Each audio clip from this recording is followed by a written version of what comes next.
পাতাকপির অনেক রান্না তো খেয়েছো বন্ধুরা, কিন্তু এই যে ভর্তা, এই ভর্তাটা কি খেয়েছো? যদি না খেয়ে থাকো তাহলে অবশ্যই একবার হলেও ট্রাই করে দেখবে। এত অসাধারণ কি আর করবো, একদম এক নিমেষেই দেখবে প্লেটের ভাত সব সাবার হয়ে গেছে। ঠিক এমনই একটা রেসিপি নিয়ে চলে এসেছি বন্ধুরা। By the way, welcome back to my channel Lipi's daily infotainment. আর ভিডিওটি দেখতে দেখতে সাবস্ক্রাইবটাও সেরে নিও, ঠিক আছে?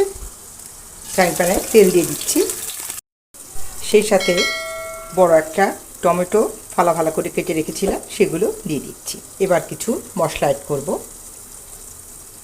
পেঁয়াজ বাটা দেব, তারপর দিব রসুন বাটা, তারপর আদা বাটা এবং সবশেষে দিব জিরার বাটা। সমস্ত মশলাগুলোকে একত্রিত করে টমেটোর সঙ্গে ভালো করে নেড়ে চেড়ে মিশিয়ে দেব। এবার যাতে ভালো করে টমেটোটা গলে যায় সেজন্য একটু লবণ দিয়ে নেব। খুব সামান্যই দিব, কারণ ভর্তার ব্যাপার স্যাপার কমে গিয়ে অল্প হয়ে যাবে, তাই অল্পই দিতে হবে। এবার ঢেকে দিয়ে টমেটোটা গলে যাওয়া পর্যন্ত অপেক্ষা করব। ঢাকনা খুলে ভালো করে খুন্তি দিয়ে নেড়ে চেড়ে চেপে চেপে ম্যাশ করে নেব।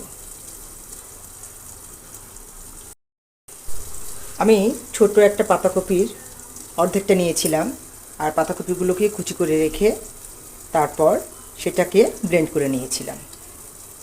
সামান্য জল দিয়ে ব্লেন্ড করে নিয়েছি বন্ধুরা। এবার টমেটোটা কষানো হয়ে যাওয়ার সঙ্গে সঙ্গে এই পাতাকপির পেস্টটা দিয়ে দিচ্ছি, আর কিছুক্ষণ সময় ধরে নেড়ে চেড়ে মশলাগুলো টমেটোর সঙ্গে মিশিয়ে নেব। দিয়ে দিচ্ছি সামান্য লঙ্কার গুঁড়ো, আর দিব সামান্য ধনিয়া গুঁড়ো।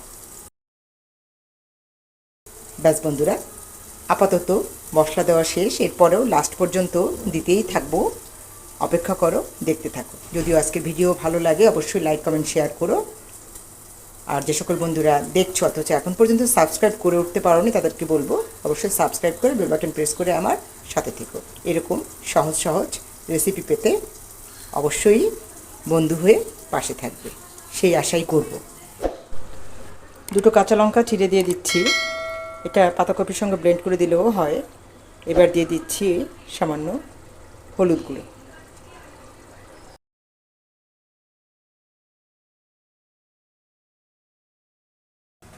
সময় নিয়ে নেড়ে চেড়ে কষিয়ে নেব।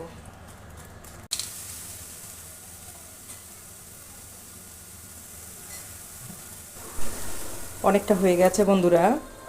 এখন শেষ মুহূর্তে সামান্য গরম মশলার গুঁড়ো ছড়িয়ে দিচ্ছি।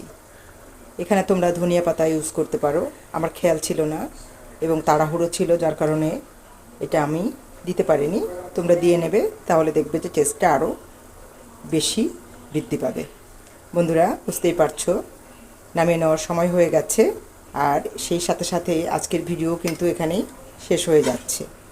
পরবর্তী পর্যায়ে আবার নতুন কোনো ভিডিও নিয়ে ঠিক সময় মতো তোমাদের কাছে চলে আসব। সে পর্যন্ত অপেক্ষা করো।